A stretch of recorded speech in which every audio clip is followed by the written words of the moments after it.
I'm just gonna That's good. turn it on. Cool.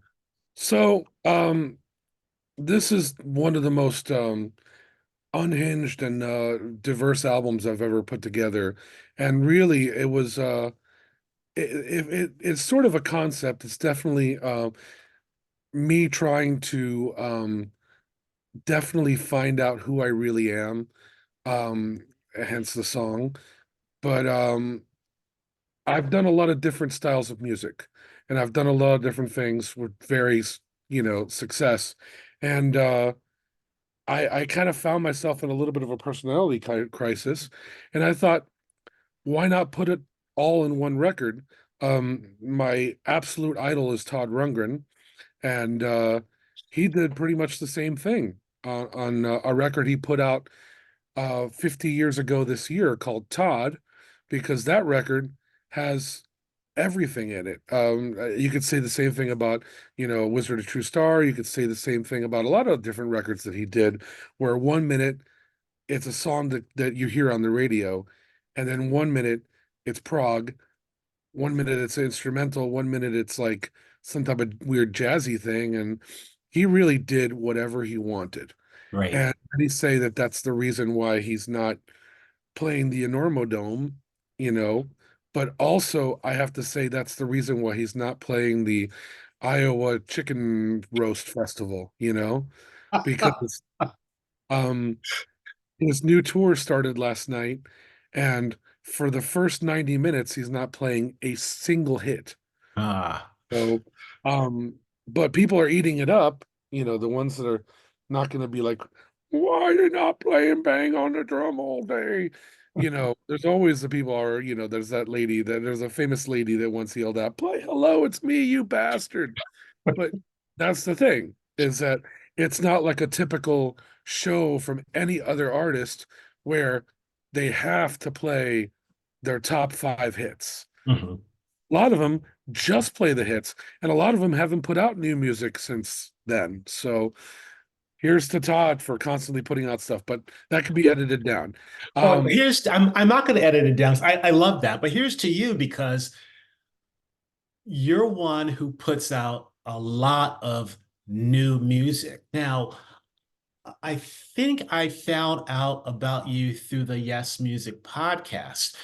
And then I became a member on your Patreon page, which you produce so much music there. And on Bandcamp, you have so much diverse music. And I was just looking through my collection. And of course, I have the TRGTR album, the one about mhm. Todd, but also the Crimson Guitar, which is one of my favorites.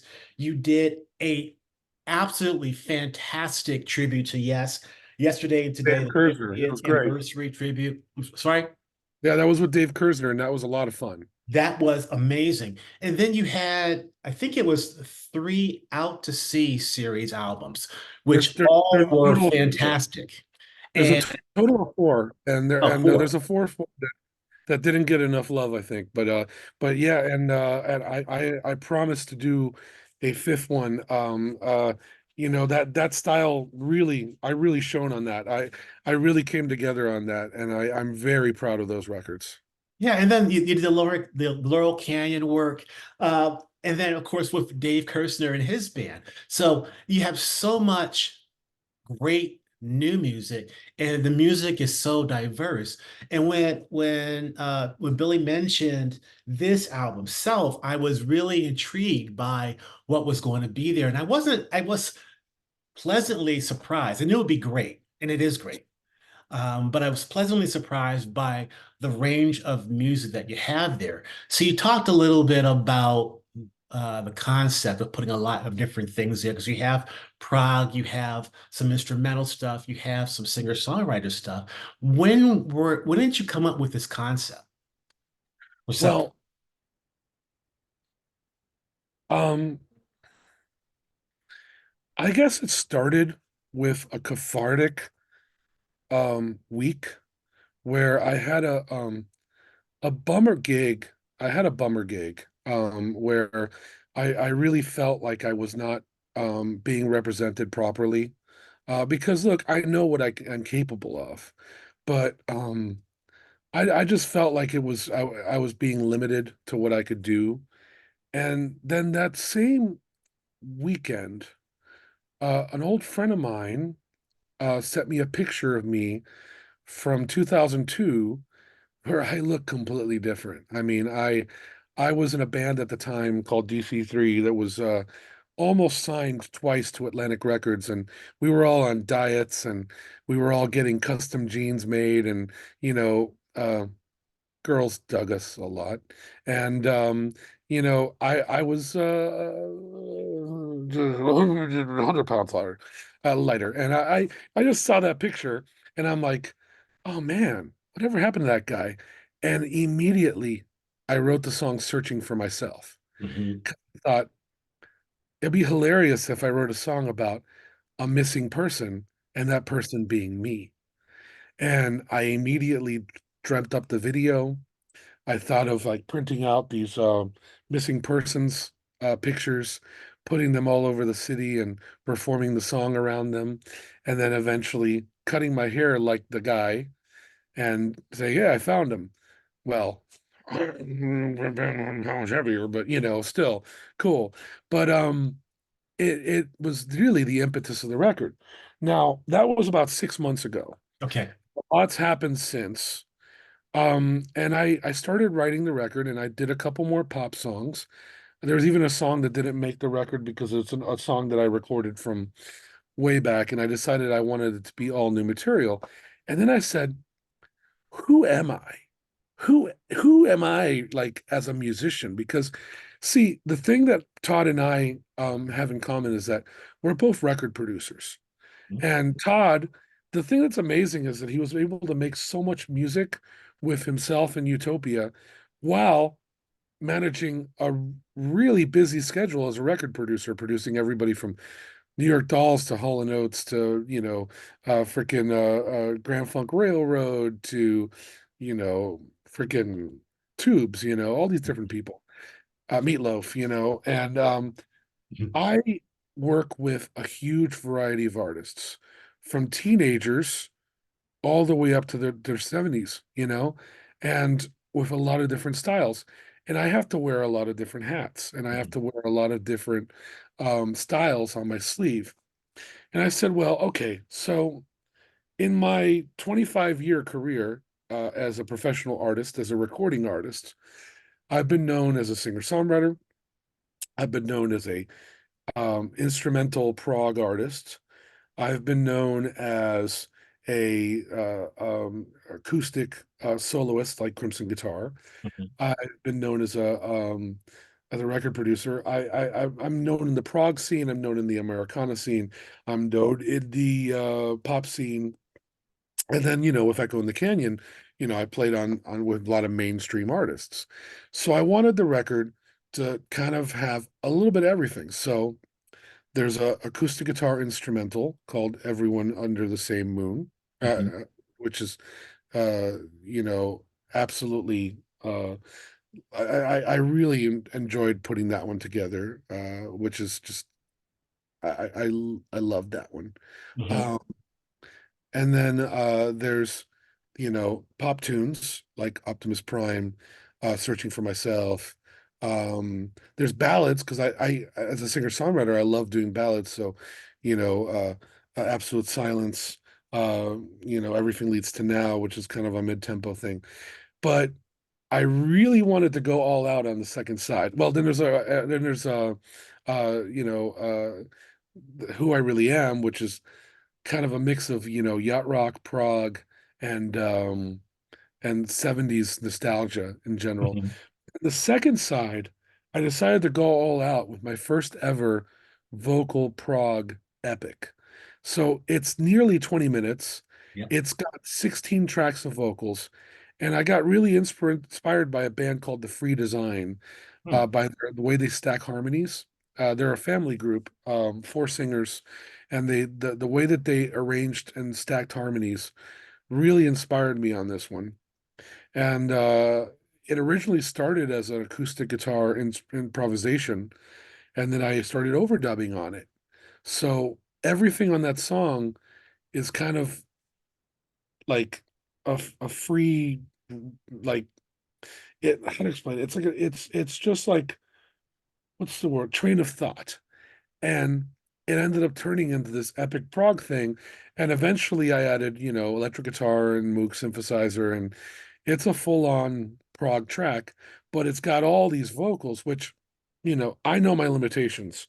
Unfortunately, I was given a baritone bass voice, which is very rare in prog, especially the prog that I'm really into, because I Right. love high tenors. Which is And tenor. you know, Mhm. so, guys like Ian Anderson, they've got a great voice, but you never hear him really like layer it into beautiful stuff. He's always aggressive, you Mhm. know. And I really wanted to make it sound pretty and also menacing at times. And there's some points in that song that are hard to get through, but in general, it truly is one of my biggest achievements in my personal musical journey.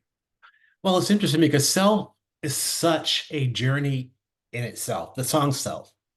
It starts one place and it starts almost ethereal and kind of mellow, and it just goes and goes and builds and builds. And it is truly a wonderful piece of music. Oh, The thank whole you. album is wonderful, but it's just such a range of music in the album. I really, really appreciate that. I hope people get that and understand it as you know, it's truly just a representation of me, Okay. because I could see reviewers like say, well, all the pop songs are great, but then what happened? Or, oh, well, I just skipped straight to side two because the prog guys. But I hope people look at it with open ears, because some of the greatest prog albums of all time have been ones with everything. Because, even every prog band have had easier listens on albums along with crazy stuff. It's not all just, math, pull out your calculator. Well, Yes did it for a little while with their, four sides, one song each, or Yeah. one, It should have been but two sides, but that's another story. it's all good. But all my favorite prog bands, there's gateway drug songs, and then there's, you know, okay, well, now that you've reached this level, now we're going to hand you something absolutely freaking nuts. And speaking of sidelong epics, I'm sorry, Close to the Edge. That's pretty amazing, but The Icon by Utopia is 32 minutes long and absolutely nuts. You got to check out The Icon. Okay, I have no idea what album that's on, Fernando. It's on the first Utopia album, the one with the eyeball. Okay, I'll look it up. Todd Rundgren's Utopia. And you got to understand, he had just had the huge hit with Hello, It's Me, and I Saw the Light. And the next thing he puts out is literally three songs on side one, Mhm. and then a sidelong epic that's 30 minutes long. And it's nuts. The Icon is absolutely nuts. And I'm actually playing it this weekend at the Akron Todd Rundgren Fan Festival, um, with a band called Secret Society I play with. And Oh, it is crazy. We're not doing all 30 minutes of it. We're doing the Utopia, the one the version that they did in the 92 tour, which is 5 minutes long. But the 32 minutes long, you got to hear that. That is a brain fryer. But, wow. hey, I'm getting there. 19 minutes and 40 seconds. Self. Are But you envisioning that this will also come out on vinyl at some point? I was hoping for that, but the labels being, they want to release it on CD first. Hopefully it gets the demand of vinyl, because this is an album that would sound incredible on vinyl and look incredible on vinyl. I love the cover. Um, the cover, this is a great story. I was in LA. Sorry, I was in New York City. I was in New York City doing some showcase shows with Carmine Appice for the Appice Perdomo project. And I was staying with my friend Rick Agadello, who is a pretty famous photographer. And I was staying in his apartment that was about to be renovated. So I was one of the last people that stayed at this apartment above his coffee shop. And he had this mirror, and I saw it. And I took that selfie, and I immediately texted to him. I'm like, Rick, I need your help. come take this picture properly. And he says, I can't do that any better, man. That's Wow. great. So there you go. That was a magical moment of Fernando the photographer, who, I mean, I've never taken any photography classes, but I've had some amazing moments. Billy Sherwood just shared a photo I took of him, you know, and I'm like, whoa, I'm honored, it's pretty cool because, I just use my cell phone but I have the eye because I've always loved photography. But And that cover is special because it's like a selfie, a mirror, and this spectacular mirror, which looks really cool on the CD. So when we there you talked go. about, I mentioned Out to Sea, and as you said, there are four different albums of the Out to Sea project. Fantastic cover, fantastic t-shirts that you sold on your Bandcamp site. Oh, I mean, Zebra Crossing, that cover and the music in it, amazing. And again, two different types of music. Here, the cover's amazing. We talked a little bit about some of the music as well and the concept, and that's all amazing. And I know typically you're a one-man band. Is that the case for this album as well?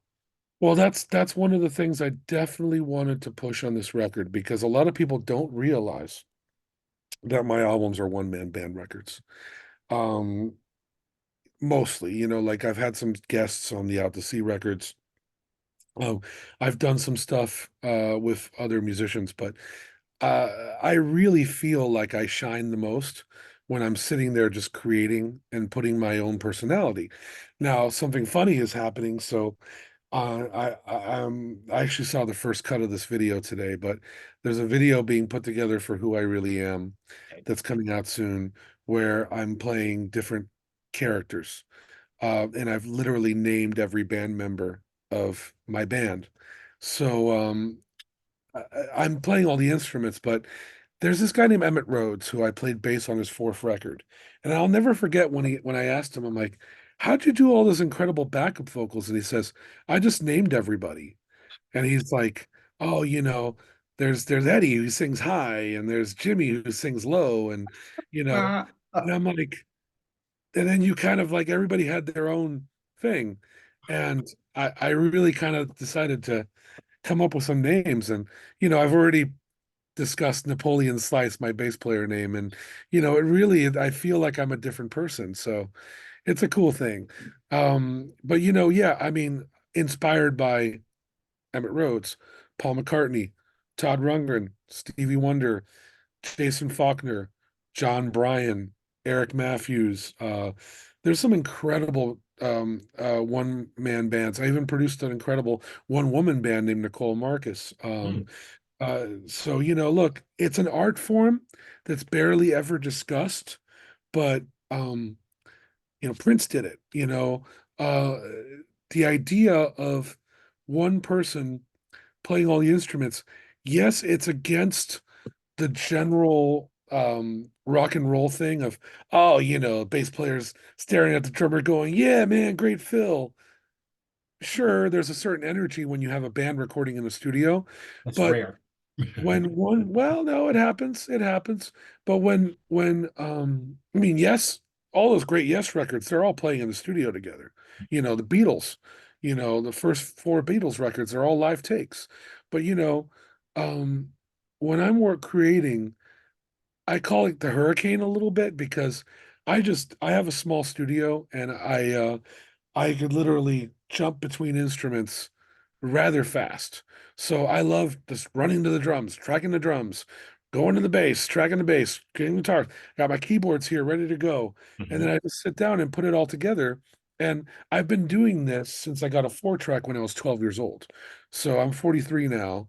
And it's something that comes secondhand. And when I work with artists, most of the time it's singer-songwriters and they'll come in with a song and I'll fill in the blanks, and play drums, play guitar, play bass, play keys, you know. It's a service I do that saves them money and saves us time because, I love session musicians, but everything takes time when you're bringing in different people. And I provide a service that people could actually, afford. And they love my playing. And am I as good on guitar, on drums as I am on guitar? No, not necessarily, but like even Ringo's commented on Paul McCartney's drumming and saying that there's certain things that he does that are just special. Mhm. And I could say the same thing about every one of the people I've mentioned that, they all have their own voice on drums and bass and keys, and some of them are better than others. But there's been some incredible records where there's just one musician on it. And I love being part of the heritage. But I think if you had named this album, I don't know, whatever, called it a band name and put it out, I mean, no one would know that this is not a band because the musicianship, the guitars, the vocals, the keys is such a high level that it sounds, well, obviously the production is wonderful, but it sounds wonderful. It sounds like a band. But on this album, and you talked about Who I Really Am, that was a song where not only the guitars are great and they have an excellent synth part, but the harmonies on the song, wow, wow. I just performed on the Blue cruise, what used to be the Moody Blues cruise, and I was asked by the director of the cruise to put together a yacht rock band, and this year we had five singer-songwriters, so everybody did a song of their own, and I premiered that song, and we had five-part harmony on that song, and it sounded immense.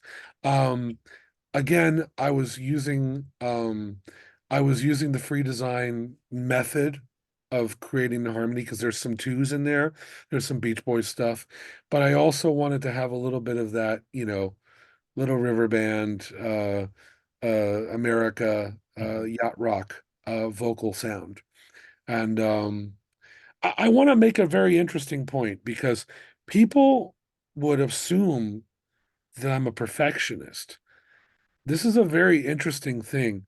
As I've gotten older in my career, I've stopped becoming a perfectionist and I've become a reactionist. Hmm. Let me tell you what I mean. Okay. There's this one artist I work with that I get into fights with because he's an incredible guitar player and he always gets it in take one. And I say, dude, you're done. And he's like, that's not fair. That was just take one. No, man, stop being a dick. I'm like, no, you got it. And then 15 takes later, he's still going at it. I used to be like that with my vocals, and I used to be like that with my instruments. And I started realizing that it was diminishing returns. Mhm. And one thing I did with self, and this is not me being lazy, is I decided to just go for it. And most of what you hear on this record are first or second takes. Wow. You know, I just go for it because really I started realizing, especially reading reviews, that people don't mind my voice. When I hear all the imperfections, it's just because I'm a producer and I'm very hard on vocalists. And I always say, well, I'd never hire myself because I know my limitations. But there's a thing about like American Idol, the voice culture versus the singers that we grew up with. And while these people are technically insane, you don't really feel anything. But still, when you hear guys like, Bob Dylan, uh, one of my favorites, Andy Pratt, Mick Jagger, different singers like that, Van Morrison, in the prog world, there's been a few people like that that's like, quirky, Pi Hastings. I love Pi Hastings, but like, you feel something even though they have limitations. Mhm. Kevin Ayers is a great example. You know, Brian Eno. Oh my God, here come the Warm Jets. He's not a great singer, but you're like, why am I crying? You know, uh, Same thing can be said sometimes. Even though Bowie was an incredible singer, he there was cracks there. You could hear cracks. You could hear straining. You could hear nut stuff. And the thing about it is, um, I started realizing that people were just digging my voice no matter how, pitchy at times it is, and no matter how, like unkempt it is. So I said, F it, I'm just gonna really be myself. So I'm really excited about the reviews. I'm not terrified because no matter what happens with this record, I went for it. Hmm. This is me, unfiltered. This is who I am. Yeah, it's fantastic. Great Thank you. writing, great playing. The instrumentals are great. Love the vocals. One thing that I think has been totally consistent through all of the projects that I bought from you is the level of production and engineering. And of course, you've engineered this yourself. You produce it yourself. I think you had, what was it, Zach? Zach, so let me explain the engineering mixing thing. Okay. Um, I'm a relationships guy, and I met Zach Ziskin in 1998. I was fresh out of high school. I show up to a place called Tobacco Road, and I see this band playing, and I swore to God, it was like a combination of of uh of Roland Orzabal and oh my God. I was going to mention this guy first. It was a combination of Jeff Buckley and Roland Orzabal, That's an and interesting one of the combination. greatest singers, guitar players I've ever seen in my entire life. And I instantly became a fan. And the band was called Passion Seeds, and the singer was Zach Siskin. And Zach went for it with the Passion Seeds record, almost got signed, almost made it, nothing. Then he Mm, put out his own record, almost got signed, almost made it, nothing. So then he decided to go into production and engineering, and that's what he's done for this time. He's got a Grammy. Um, he's done work with Ariana Grande, he's done work with a lot of different people, but he gave me my first ever Pro Tools lesson. And he also showed me how to do what I do. And then he's my guy who does all the mixing work. Now, mixing engineers have two ways of working, and most of them, when they get a session, they erase everything and sorry, they pull all the plugins off. They just start at zero. hmm, Kind of co-mix because Zach kind of opens the session and takes the wheel, and takes it to the finish line. It's kind of like a driver switch. And I love the way he mixes. But as far as engineering is concerned, I've learned from all the greats. I've read all the books and watched all the videos. I'm super inspired by George Martin. I'm super inspired by Jeff Emmerich. I'm super inspired by Ken Scott. Alan Parsons, major influence. Eddie Offord. Derek Lawrence. All the different classic producers. Um, and then I learned also from being a session man and watching other producers work. And I'm a sponge. So I also have a very old school way of recording. I don't have 15 mics on a drum kit. You know, I'm doing a converted Glyn Johns method with a little bit of extra mics. You know, I use real amps. I run the bass through a guitar amp. You know, I record a DI and guitar amp.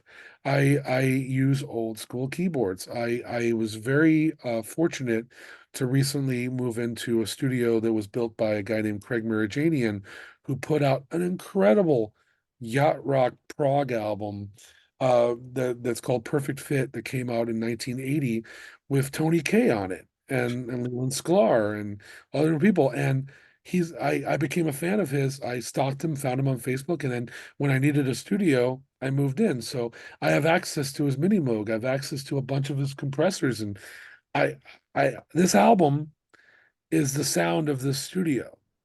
And I've had a huge upgrade.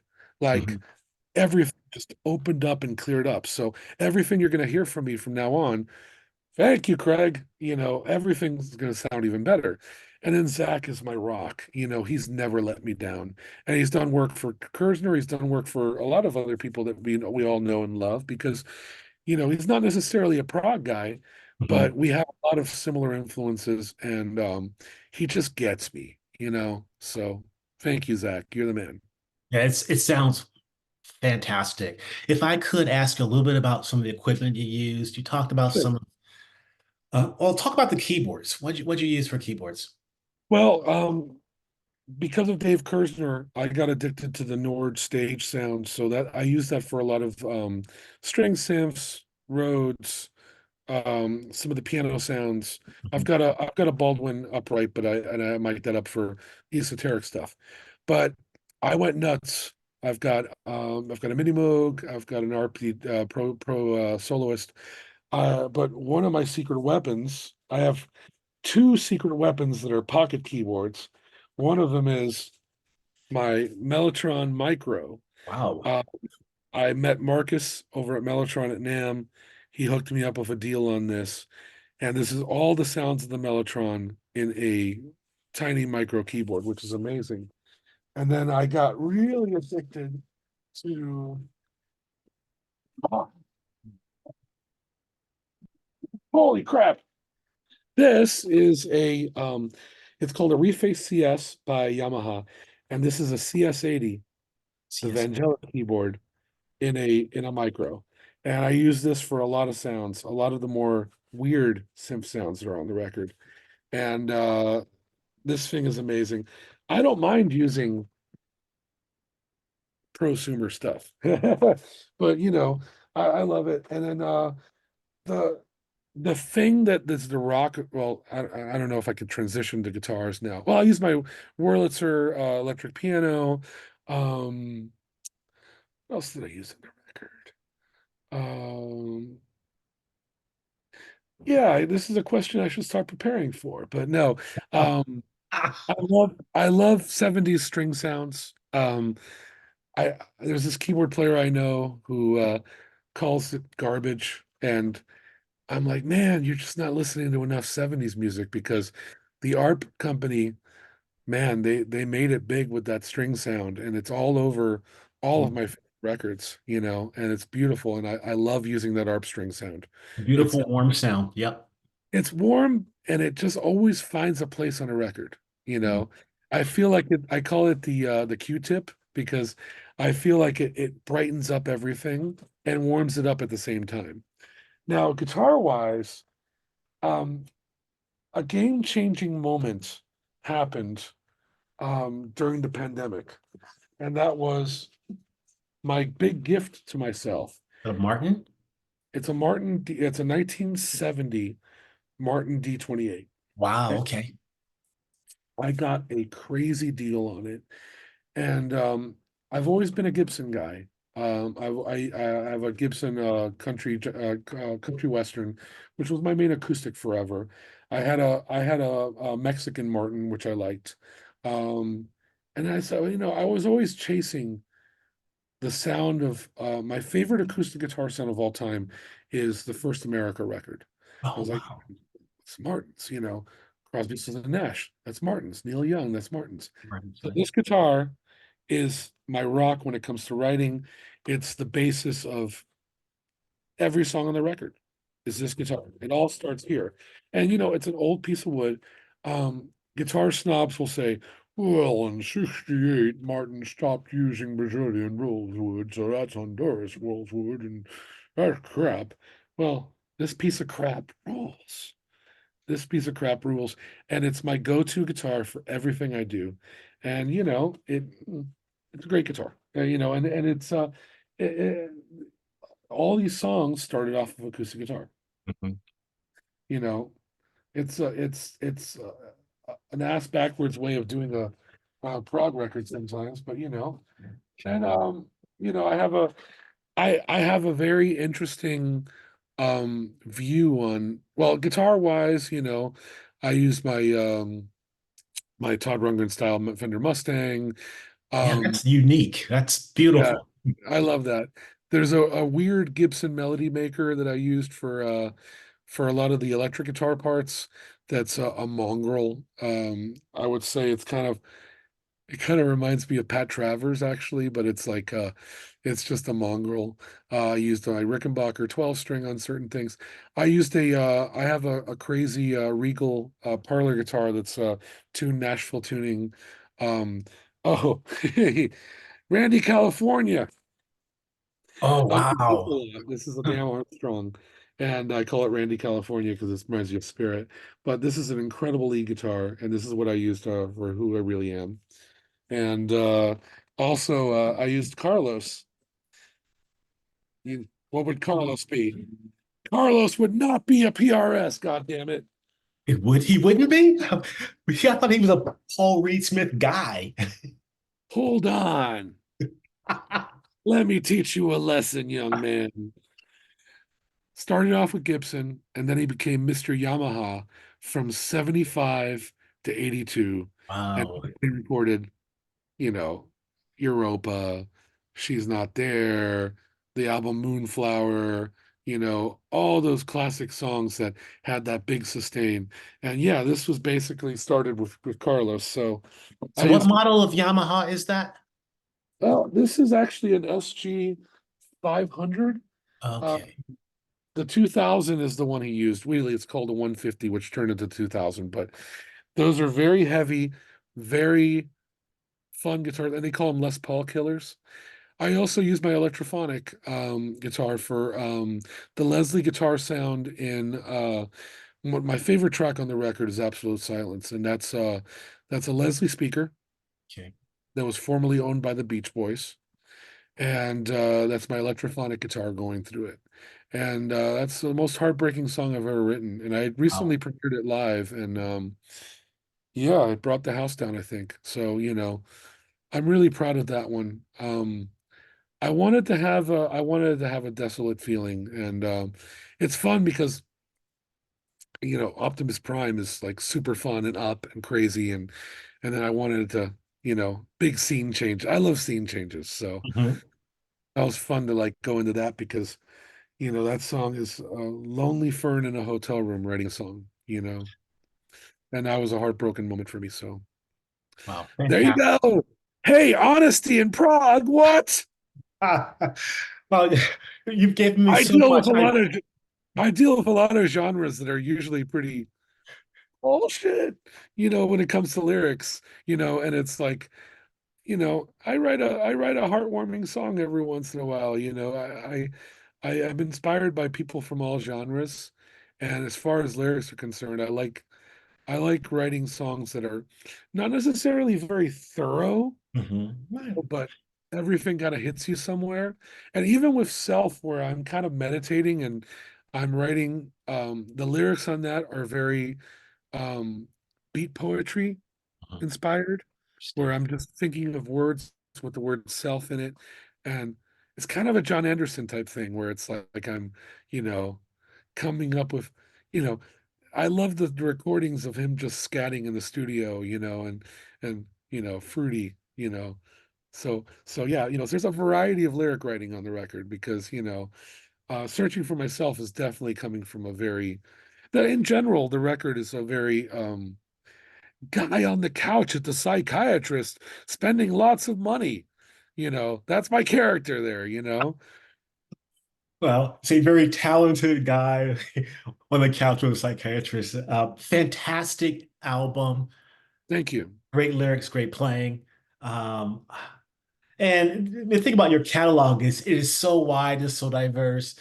Anyone can go on to Bandcamp, take a look and listen and buy there, and so much great stuff there. So you have Thank you. been Really on quick, the really road quick, with really like, quick. Thank you.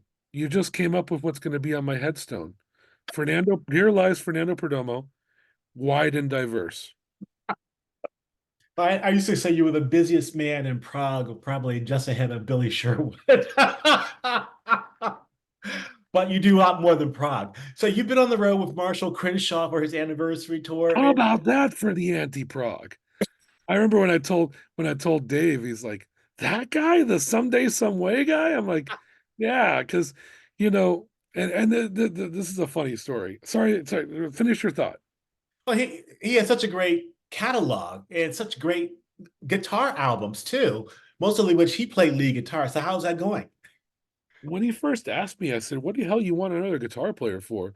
And he's like, "I like having another guitar player."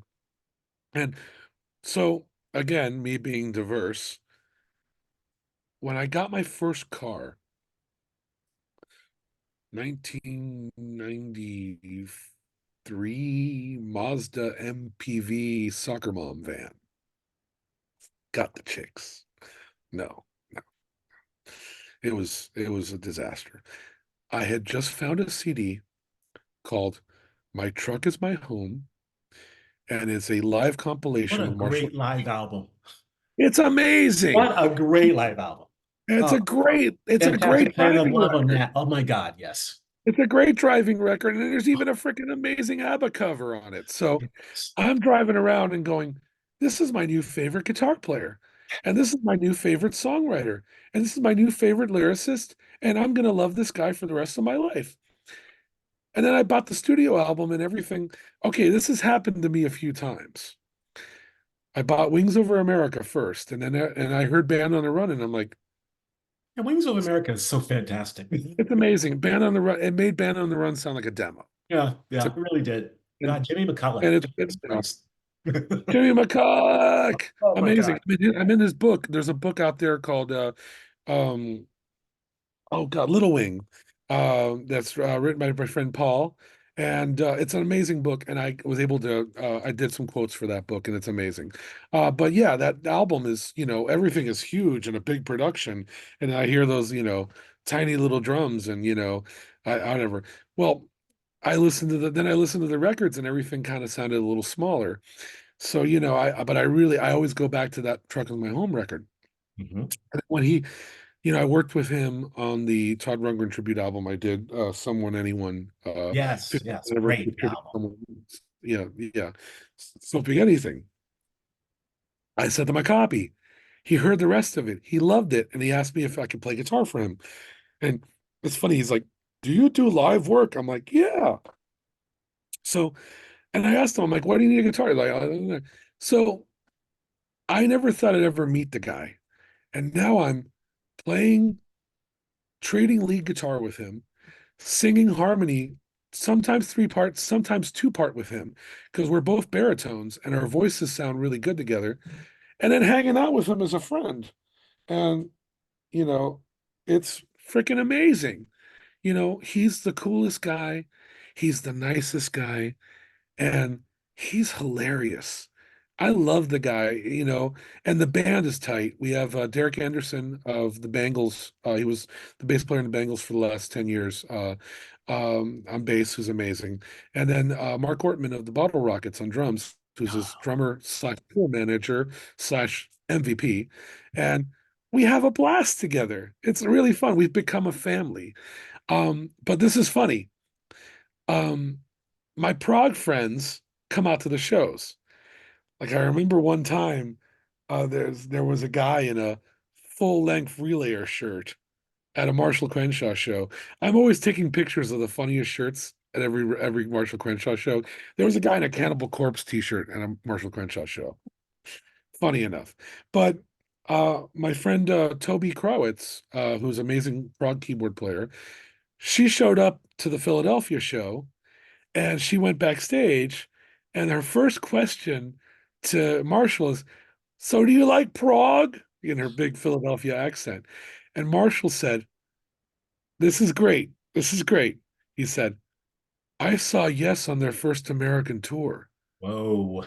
And he's like, "I had no idea they were playing because they were opening up for Humble Pie." Mm. And he says, "I didn't know what the hell was happening." And she's like, "Did it inspire you?" He's like, "I think it kind of told me not what not to do."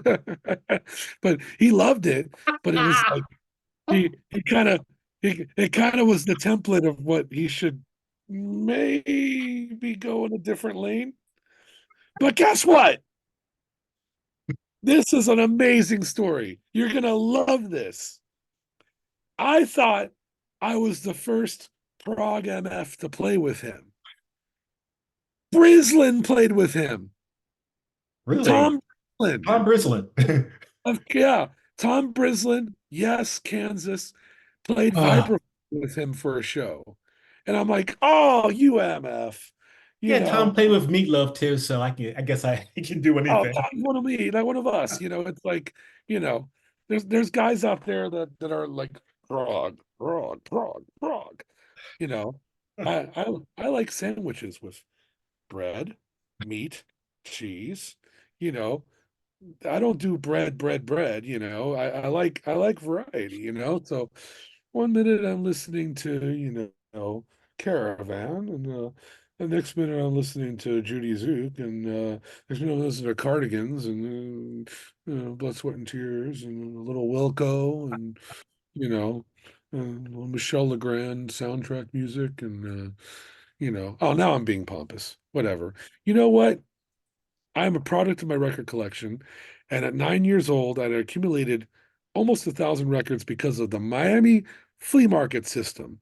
Because my mom used to give me $5 every Sunday for toys, and I said, "Wait a minute, I could get 10 records for $5." Heck, done. And I started buying, oh, here's the Yes album. Oh, here's Tommy, and here's a Blood, Sweat, and Tears 3, and oh my God, it's Curved Air's second album. That's all the stuff I was listening to when I was 9, 10 years old, 11 years old. And that is how the complete lunatic happened. Well, I'm very thankful for that. And your mom giving you that money so you could do that. Your albums are all fantastic. Self, which comes out June 14th, is Yay. wonderful. But the thing is, if people listening to this aren't a fan of Fernando Perdomo, go on to Bandcamp, buy that stuff because there's so much stuff there. It's wonderful. And I really appreciate you taking the time today. Anything else you want to add? Yeah. I mean, look, support independent artists, support artists that are doing this all, without the major help. I mean, this is coming out through Spirit of Unicorn, but that's an independent label. They got distribution through Cherry Red. They're all good people. They're, well, hey, they are all good people. They're the Yes Management, but it's just like there's a lot of heart in the prog world because, oh my God, how cool is it that all this music came out on major labels? But these are all independent artists now. Buy independent music, especially in the prog genre, because we could use every cent. Capes are expensive. You know how Ah. much it costs to get a cape dry cleaned? Yeah, they're expensive. So, Fernando, thank you for your time. I That's what, really appreciate you and I appreciate the music. Thanks a lot. this was one of my favorite interviews. Thanks, Preston. Take care.